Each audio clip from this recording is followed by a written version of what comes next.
This is a return to the original continuity of the book in a new 5-issue miniseries set 20 years after the events of the original Acclaim series. Dinesh, Warren, can you guys tell us a bit about how this project came to be and what to expect?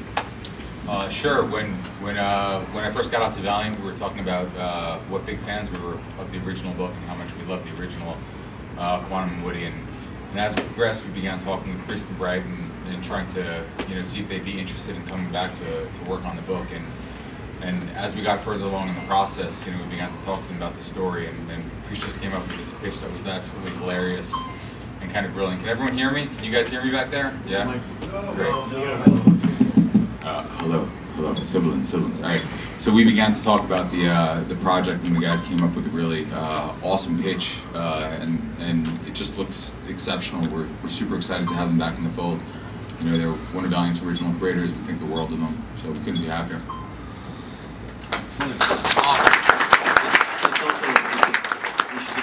It's a very big moment for the company. We're trying to build a company that's very forward-thinking, and these are two guys that built the house that we're now living in, and so it was very important to us to bring them back to the characters they're most well known for, the characters they created, to be able to say to all the original creators that this is the place that you can come and you can play in these characters again, that it isn't a delineating point, it's just an evolution of what's come before. So that's been very important to us, and they've been really great about it, and we're just excited. The work they're doing is pretty stupendous. Yeah, the first 7 pages of the first issue, Bright's strong. He's strong more than that, but the first 7 pages are just probably some of my favorite pages that the company's published to date. It's really exciting stuff.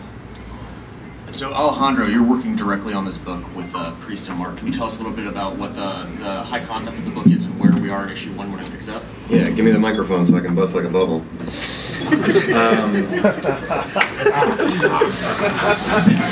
At the beginning of this series, Quantum and Woody have not seen each other in years. They have actually separated and they don't talk anymore. We open actually with some flashbacks of them as younger kids, as you can see on these pages. But then when we come to the present, which is in fact 20 years after the run published by Acclaim in the 90s, they've separated and they haven't seen each other in a long, long time. But all of a sudden, Quantum is apparently out and in action, as you can see here, and shows up with sort of a new teenage partner, a new teenage sidekick. And Woody is very upset about this because he thinks that Quantum is recklessly endangering the life of a minor. And so Woody comes along to split them up. He comes along to shut them down, basically. But Quantum has a plan. Quantum is working on something, and Woody kind of wrecks it, and now things are a shambles, and how will they fix it? Will Quantum and Woody end up back together for one last mission? I don't know. So we're very excited about that, but even as Q2 starts coming out in 2014, the regular monthly Quantum and Woody book will be continuing abreast. It's a book that we've gotten a huge response to. Issue 4 just came out earlier this month, and we're going to begin a brand new arc next month with issue number 5, featuring the art of Ming Doyle. Woo! Some of you might have seen on Mara. She's doing an incredible job. The new arc is called Insecurity, 2 different words. Alejandro's also working on that book. Can you tell us a little bit about where we are coming out of Tom and James's first arc? Yeah. It's so interesting being able to work on both of these books because it's the same characters, but at the same time they're really such different comics. Incidentally, I should mention, not to spoil anything, but this Quantum and Woody that you can see on the screen now is actually the one you want to read if you want to see any goat. There is sadly no goat in the Priest and Bright Quantum and Woody. But as you can see on these pages, the goat is very present in our James Asmus Ming Doyle run. These are some... as you can see here, this is Quantum basically waking up from a dream sequence at the opening of issue 5. And suddenly he has Woody living with him in his small 2-room apartment in DC, along with this clone that came back from the island of Edison's Radical Acquisitions at the end of the last arc, and a goat. So 2 men, a woman, and a goat all living together in a small apartment. At the beginning of this run, Quantum goes back to his job at Magnum Security to fess up and return all the equipment that they stole in the first arc, only to find that his boss, Mr. Magnum, apparently already knew and is now going to have a job for him. And then meanwhile, Woody is out there trying to find a new car, trying to find a new apartment, trying to find a job, figure out how these guys are going to live together, what they're going to do next in their lives, what is going to come next just for, are they going to keep doing this, or are they going to split apart, are they going to move to a new place, a new city, what? So they're trying to figure all that out now. And then they have a goat who is walking around the apartment and chewing up a lot of stuff. And acting very mysterious, I should tease. So we're very excited to have Ming on the book. She's doing some incredible stuff. But fans of Tom Fowler, who's also here at the show and who you should definitely go see in Artist Alley, he will be doing a very special Quantum and Woody related project for us later in the year that we can't talk about just yet, but you can check out his awesome cover to issue 8 right here on screen.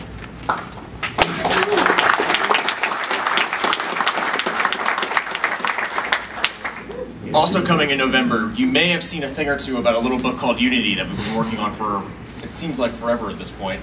But we are super, super excited. Matt and Doug have been doing some incredible things. Warren, can you tell us a bit about what Unity is, how it came to be, what this represents for Valiant? Sure. Unity is our first team book filled with superstars.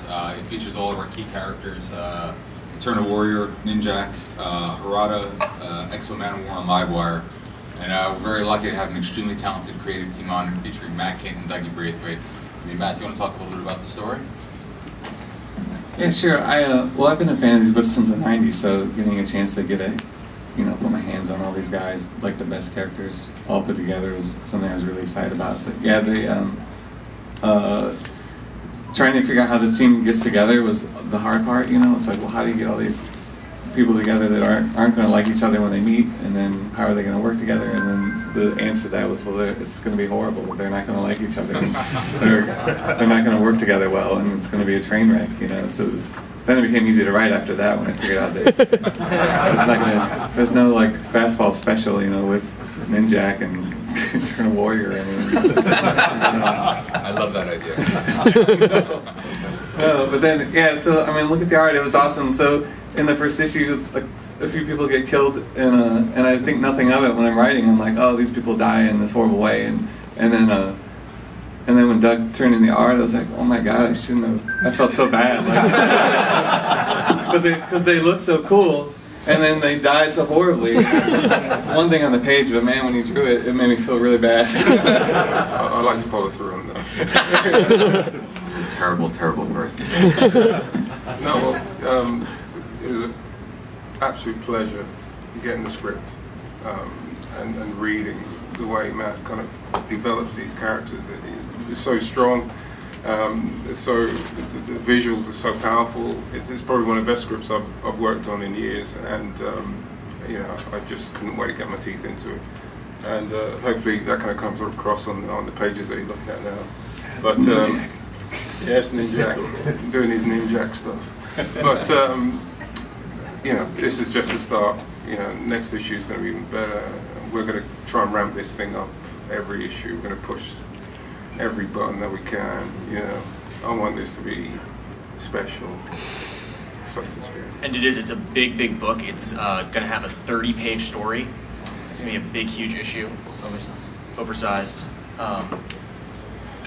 But it's a great entry point for the Valiant universe for anyone out there who hasn't tried any of our books yet. But that being said, a lot of the groundwork for what got us to Unity has been laid in Exo Man of War and a couple other of the books. Can you guys talk a little bit about what the foundation is of the story and what's got us to this point? As Robert Venditti has established in Exo Man of War, Exo is a character who's a man out of time.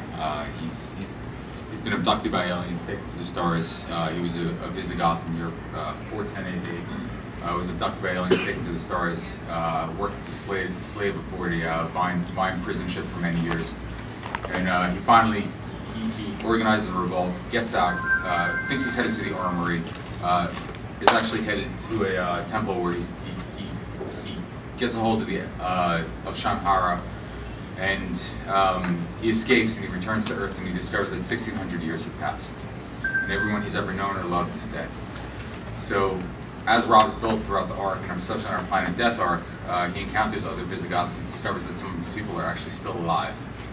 And he's got a second chance now. And the Visigoths grew up under the oppressive thumb of the Romans. They basically never had a homeland.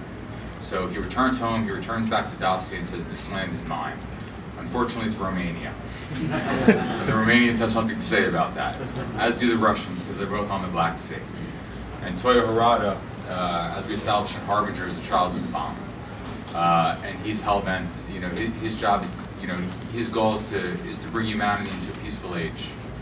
And he'll be damned if there's ever going to be another nuclear attack again. And as we open up this book, as we establish at the close of EXO, we see that we're not that far away. So he puts together this extraordinary team to try to take EXO Manowar out, and things do not exactly go as planned. Thanks to the terrible, terrible machinations of Matt Kinsman. Well, you started. And you will see a lot of crazy stuff in this series. It is an ongoing series. We have long-term plans for the Unity as a team, but it's not just a big smash 'em up. As you can see, by the time we get to issue 3, and that's the cover by Doug right there on the right-hand side, someone else is going to put on the Exo Manowar armor for a little bit, and there's a lot of big pivotal moments here for the Valiant characters as a whole. Yeah, and it was really a joy to work on this. I mean, it was really a joy to try to figure out what brings the super team together. You know, why do they stay together? You know, why don't they fragment? Why don't they fall apart? These are all questions that Matt and I and the rest of the team discussed at length. You know, I'm really excited about the first issue. It's 30 pages long. You know, Dougie absolutely drew the hell out of it. You know, there's a ton of design work that went into it, so we're super excited about it. And Valiant exclusive colors, Brian Reber, is here today. Brian, where are you, man? Woo! Back there. I've been coloring the hell out of this thing, and he's been doing it here at the show. If you come by the Valiant booth, we have a monitor up. You can see him actually working on a few pages of Unity during the course of the show.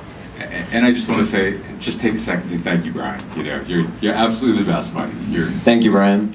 There are times and times. You guys don't really get to see behind the scenes a lot of the production process of comics, but sometimes Brian will be doing a lot of work, and he'll be working very hard on this stuff. So thanks again, buddy. We appreciate it.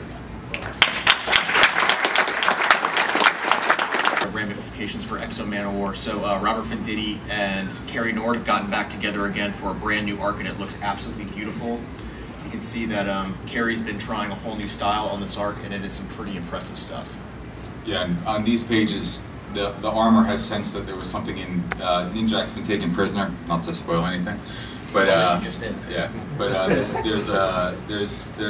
his tooth gets ripped out because the armor senses something, which is just a filling, but Eric doesn't know what that is because he's a physicoth. So he decides to rip his tooth out, and Ninjak's sitting there saying, "You didn't have to rip my tooth out." And Eric's saying the armor sensed something, so it's pretty awesome stuff. It's great. We're very excited for it. Yep. And you can read a lettered version of those same pages in the Unity #1 preview book that we're giving out at the booth this weekend. So please stop by and take a look. But of course, Unity isn't the only big thing that we have brewing. Mr. Fred Van Lente and Corey Evans this past Wednesday opened up the first chapter of Sex Civil War, which is a little mini event or a coming together of the many disparate factions of the sect. Yeah, I mean, in Archer and Armstrong, you know, this is sort of the beginning of our second year. In our first year, we sort of built up the sect as this crazy sort of United Nations of conspiracies and secret societies that secretly run the world. And and there they all are, and wonderfully drawn by Carrie. Sect Civil War, so the idea is that, you know, it comes from the premise of if what conspiracy theorists say is true and these secret societies run the world, if they start fighting with each other and they take their hands off the lever and off the steering wheel, the world's just going to totally collapse into chaos because no one's, you know, minding the store. So Archer and Armstrong, who've been fighting the sect for an entire year, now are in the strange position of having to try to put the sect back together again for the sake of the world. And so it's a fun conflict. And those of you who read the conclusion of the last arc know that Archer and Armstrong are not getting along very well because of certain booty calls that may or may not have happened in Volume 3. And in fact, Armstrong appears to be spending a whole lot of time with his other brother, who is not the Eternal Warrior, Right. Ivar, the Time Walker. Right. This is a terrific issue, and Kari's just destroying it. This is one of the standalones I'm most proud of. This is a story, this is the second chapter of Sect Civil War, which answers the burning question of what happens when you give an alcoholic a time machine. It's called the 3,000-Year Binge, and basically Armstrong and Ivar go drinking through great moments in drinking history and just get drunker and drunker and drunker as the issue goes along. And here are wonderful Mr. Henry covers. They're very pretty.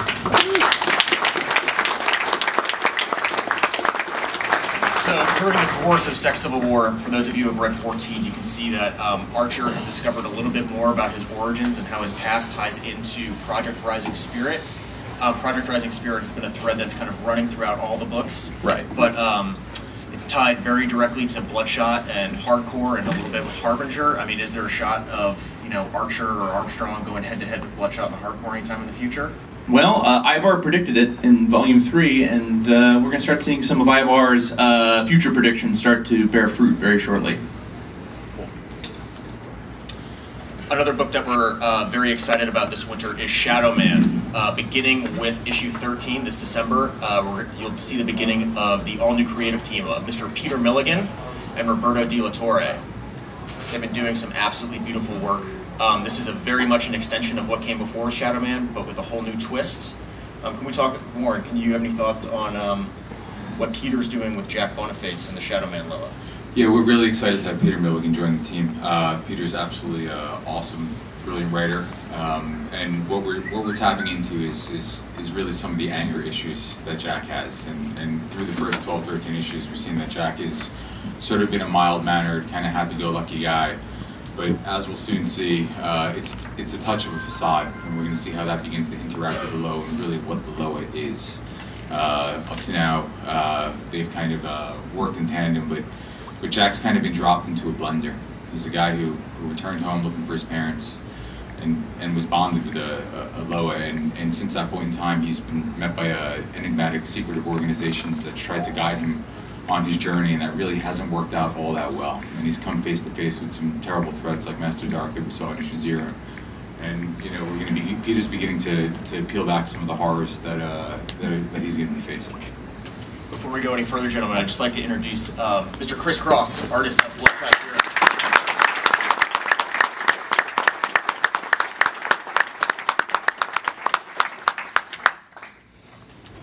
So we are very excited to have Peter on the book. We love all our series equally, but if you haven't tried Shadow Man yet, number 13 is the time to do it this December. One of our most recent new ongoings, in addition, is Eternal Warrior by Greg and Trevor Hairsine. This has introduced a few key new figures to the Valiant universe. Greg has presented the Eternal Warrior with a couple children that we never before knew existed. Can you just tell us a little bit about where we are, what's happened in the first 2 issues, and what the premise of your first arc is? Right. So Gilad Anipada is the Eternal Warrior, which in his name is pretty much describes exactly who he is. He's an immortal who has lived many, many millennia, who has fought battle after battle, war after war, on behalf of a mysterious entity known as the Earth. After so many years of doing this, he's come to realize that, yeah, there he is in a y'all mart shopping, because it's America, my friends. What's he buying there, Greg? He's buying AK-47s and other kinds of things right off the shelf. Yeah, that's right. Yeah, so he's, but at a certain point in his life, he is, this very, very long life, he's realized that the same battles are happening again and again. He's watching civilizations rise and fall. He's watching everybody he ever loved turn to dust, and he checks out. But the young woman you see next to him comes to find him and pulls him out of seclusion. He's back in the game, trying to find out what's going on in this strange war between these mystical entities which appear to rule the universe, unbeknownst to all of us, except those of you who are reading the book. So you'll be in on it when it all happens in real life. So good thing you're reading the book now. Yeah, so his daughter's name is Zarin. And in the last issue, well, I don't want to spoil it, but she may be in for more than she realized. She wanted the Eternal Warrior back, presumably to help her, serve the Earth. The Earth, by the way, it sounds very nice, right? Serving the Earth, like sure, we should all serve the Earth, but who said? Yeah, exactly. Yeah, like Captain Planet, right? But who says the Earth really cares about human beings? You know, the Earth has its own objectives, and we may be finding out more about that. And we're also going to, and Gilad himself has his own plan, which Zarin, at the very end of issue 2, which just hit stores a couple weeks ago, Zarin was shocked to discover. So I won't spoil it, but hope you enjoy it. And then we've got a crazy thing happening, starting with issue 5. The year 4001. Well done. So, as fans of the original Valiant universe will know, the year 4001 played a huge role in shaping the original universe. There was always two concurrent timelines, the past and the future, and they were very much integrated. Effects in one affected the other in a very one-to-one fashion. Been hearing a lot about this from the fans ever since we came back, and without the risk of saying too much, Eternal Warrior with issue 5 will jump to the future. We'll be splitting time between the modern day and 4001, and you will meet a very different Galad and Ipada. Can any of you gentlemen talk about maybe what to expect? Warren, Dinesh, Greg? Greg, yeah. So it takes place in the future, 4001, and the exciting thing about this is that we're taking full advantage of the opportunity to do things that could never happen in the present. This isn't just going to be, the same Gillard you know and love in the future doing future-y stuff, like jetpacks. No, it's going to be. We're taking full advantage to do some crazy world building and world destroying.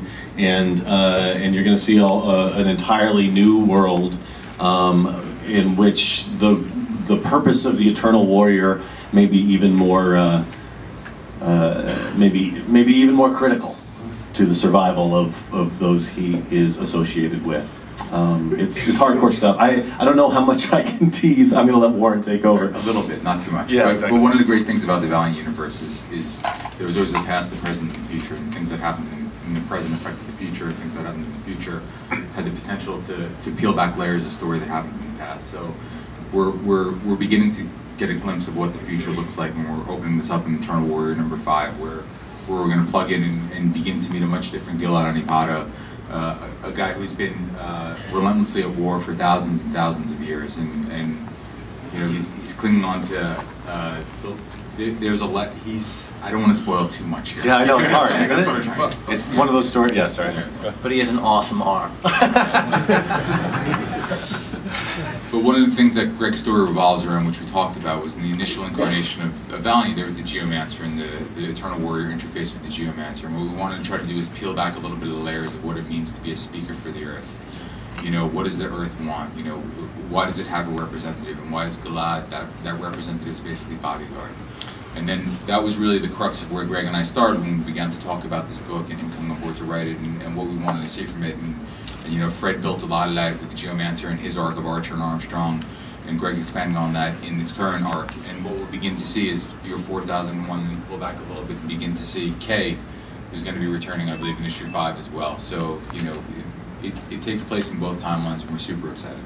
Yeah. Another thing that's worth noting is that, there's this Earth, this mystic entity known as the Earth, but who's to say there aren't other mystic entities representing other interests in our world? Right. And the sort of secret war between those entities is a big part of what's happening in this book. Right, and Gilad's daughter is Aaron, and she's, as we've seen in the first couple issues, a little bit unstable. That opening page that we had a couple of slides ago was them walking around Yolmar buying guns, and a couple of my favorite lines that Greg's written is she goes to Gilad, she goes, "They just let you buy this stuff off the shelves?" And he goes, "Yep, this is American." She goes, "I like it."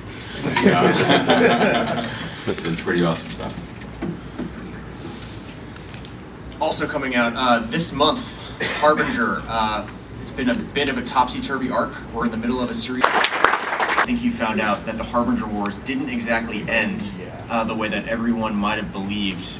Issue 17 is a bit of an interlude, and in the able hands of Mr. Joshua Dysart and Clayton Henry, we're going to find out exactly what did happen and how exactly Perfect Day has come to be, and if Peter Stanchek and the Renegades are the only ones living it.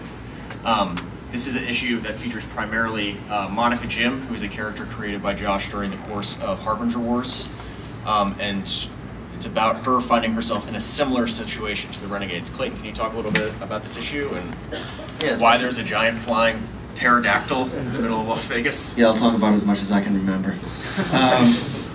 Yeah, I was surprised how easy this was to jump right into, because everything that's happening pretty much takes place immediately after Harbinger Wars. I even had to draw a couple of scenes from Harbinger Wars. I'm sure everybody remember the pterodactyl scene. So that's basically when Monica Jim gets captured, and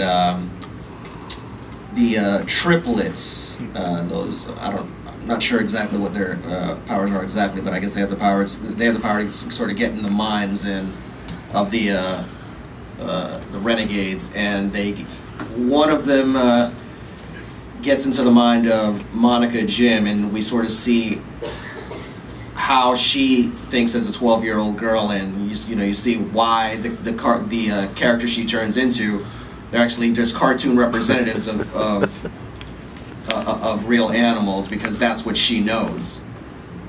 So yeah, we sort of get into her mind, into her little world, and I guess that's about as much as I can say about it. Except that she's tougher than people expect. She's super cute, but she can also be a little bit brutal. Yeah, she's more mentally tough than I think people expect. Yeah, we close Harbinger Wars with Pete and the Renegades, ostensibly getting away, and then when we open issue 15 in the book, they're having a perfect day in Los Angeles, and it appears that they've gone from Vegas to Los Angeles, and they're kind of each having a really wonderful day until Chris beats Torque to death with a skateboard. And that kind of not everyone has read the issues. Okay. Okay. Spoiler warning. In case but that leads directly into this, where we discover what's happening here, and this features a character who Josh created, named Anomalia, who has the ability to, and Clayton created, that has the ability to turn into cartoon animals. But the problem is that she spent her entire life in a Project Rising Spirit sub-basement, where she wasn't free to do anything but watch TV. So a lot of cartoons that she's watched are coming back here. So it's awesome stuff. Clayton drew the hell out of it. And last week you may have heard that Clayton is going to be joining the book for the brand new arc called Resistance, beginning in issue 20, and it's pretty awesome to have Joshua and Clayton working together again on what is very much a follow-up to the events of Harbinger Wars. The main thrust of Resistance is that Peter Stanchik and the Renegades, they've been captured by Harada, they lost the Harbinger Wars, and now they are sick of it, and they're going to take the war right to the front door of the Harbinger Foundation. Warren, can you talk a little bit about what we might expect in this arc? And yes, we're lucky to have Clayton Henry back. He'll be drawing the arc with Joshua Dysart. The guy's absolutely killed on Harbinger Wars. We're super excited to have him back here. As Dinesh just reminded me, not everyone has read all the issues, so I'll be very careful with what I'll say here. But I will say that the first 7 pages of issue 20 have the chance to redefine the entire Valiant universe for the next year to come.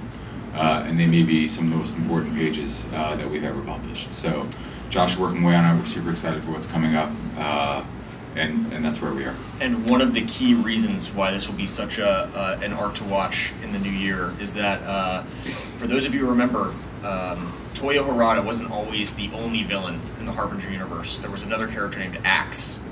And this is where we're going to see the return of Axe. It's going to become a tripolar war between, well, maybe not a war, but Axe is going to be very, very important. Dinesh, can you talk about what the significance of Axe is and who he was in the original Valiant universe and what he's going to become now? Sure. The thing that's interesting about Axe is that he joined the Renegades for a little while, but he had a very different viewpoint. At first, they think he's like them. He wants to change the world. He wants to do it in a way that doesn't cross the line that Harada's crossed. And they very quickly realized that he's in his own way crossing lines. And this is something that we're pulling out, and it's a thread that we're pulling on, and we're building up in this arc. And what we'll hope will happen is that Axe will become a fan favorite as well, but with a different point of view. So we'll have more than just two philosophies. It isn't just a philosophy of every life is incredibly important, and Harada's philosophy of, well, you can break an egg to make an omelet. You have another point of view. It's very topical. It's one that we're very excited about, but it's one that we can't talk very much about. We can't even show you Axe. That's why he's classified right now. I'm so glad I didn't bring that cover here. I would have been in trouble. But Clayton, you worked on the design of Axe, even though we're not showing her. Can you talk a little bit about what Josh's idea of what Axe is and who he is and what his environs are like? Well, I'm still getting to know the character too, because at the time I was designing him, Warren and Josh were still trying to figure out exactly what his role was going to be. I don't know how much I can say about it. Probably not a lot.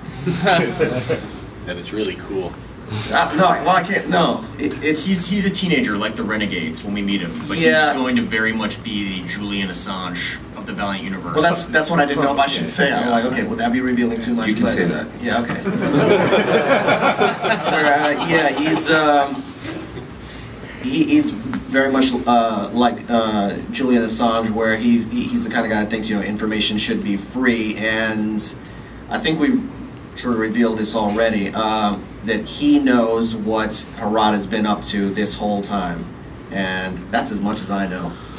So I get the script on Mondays, so I'll find a lot more then. But it's an interesting idea, because you have a character, now that we've talked about this Assange, you have a character whose whole point of view is information should be free, and he wants to get information out there to the world. And then you have Harada on the other side, who is the world's best secret cracker. He can literally read your mind, but his whole life is just one big secret. It's full of secrets. So bringing those two elements together, Josh has done an incredible job of really tapping into that. Yeah, and he sort of built Peter as the ultimate believer in democracy, one man, one vote. Whereas Harada is, not necessarily up to that case. Harada's guiding mankind, and he believes that his course is the right one. And you're either on board with him or you get out of the way. Or he gets you out of the way. So we're introducing a character now who believes that sunlight is the best antiseptic, as the saying goes. That if you get stuff out there, if you get the secrets out there, it'll be beneficial. But that's not always the case. And we have a universe which is jam-packed with secrets. Project Rising Spirit, Heart of Global Corporation. This is a lot of stuff coming up. So it's going to be a pretty awesome arc coming up. And speaking of secrets in the Valiant universe, we've recently brought together Bloodshot and Hardcore into their own book. Issue 15 comes out next week. It's no secret that Bloodshot is joining the Hardcore team, who you first met in the pages of Harbinger Wars. I love this guy. He's just freaking out every time the page comes up. These covers are amazing, aren't they? But very much after their first arc, which integrates Bloodshot and Hardcore, introduces the, how shall we say, very intense members of the Hardcore. There's no one else quite like them in